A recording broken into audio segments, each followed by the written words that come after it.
Alors, Éco-de-Pro 2025 signe vraiment la fin de notre cursus en master information et communication. C'est vraiment le dernier projet concret qu'on a à faire avec tous les étudiants. Et en même temps, on a pu avoir un pied dans le monde professionnel en interrogeant et en interviewant des professionnels de la communication, que ce soit par rapport à des interviews, des micro-trottoirs.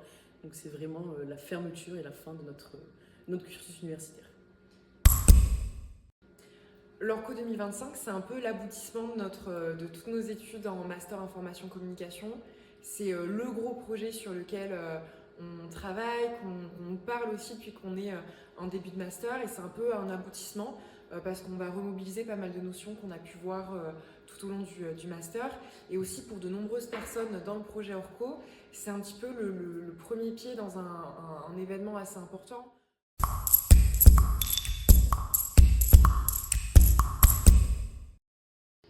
Mais moi, je dirais que c'est celles qui réduisent la communication à quelque chose de très superficiel, dans le sens où on a tous entendu que la com, c'est pour faire joli, ou que tout le monde peut faire de la com. Et au final, moi, je dis que c'est vraiment minimiser et réduire notre travail, minimiser les 5 ans de com qu'on a pu faire et les 5 ans d'études qu'on a pu faire, alors que non, la com ne se réduit pas et ne se résume pas à pondre des logos sans aucune vision stratégique ou quoi. Donc c'est vraiment, au final, ça minimise vraiment les 5 ans de com qu'on a pu faire. Il y en a encore pas mal, et on a eu l'occasion de le voir avec le questionnaire et l'enquête Orco. Encore l'un des grands préjugés tenaces, c'est que la communication c'est juste joli, ça sert pas à grand chose, et en fait je pense que c'est lié au fait que les personnes ne voient que les posts Instagram ou les jolies vidéos, et ils pensent pas qu'il y a des stratégies derrière, il y a de la conception, il y a des cas de communication de crise. Donc ça c'est quand même un grand cliché, que la communication c'est très joli et que ça ne sert pas à grand chose.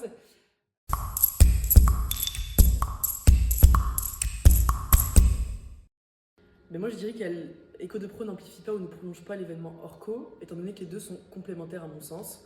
Il y a d'une part l'événement et d'une part le magazine, et les deux travaillent sur le même sujet, mais juste le traitent de manière différente. Donc finalement, les deux sont complémentaires et les deux fonctionnent l'un comme l'autre, de manière distincte mais aussi complémentaire. Pour moi, Éco-de-Pro, c'est vraiment la continuité un petit peu de l'Orco, parce que déjà, on parle de la même problématique, même si après elle est traitée sous l'angle d'un événement et sous l'angle d'un magazine. On parle vraiment de la même problématique à la base, et ça permet l'Orco d'en débattre pendant tout un événement sur une journée entière. Et le magazine, ça permet à des petits événements qui sont organisés, également sur la longueur, de pouvoir avoir différents points de vue d'experts, d'avoir différentes thématiques abordées, mais toujours sous le même grand angle d'analyse. Du coup, pour moi, c'est vraiment un prolongement.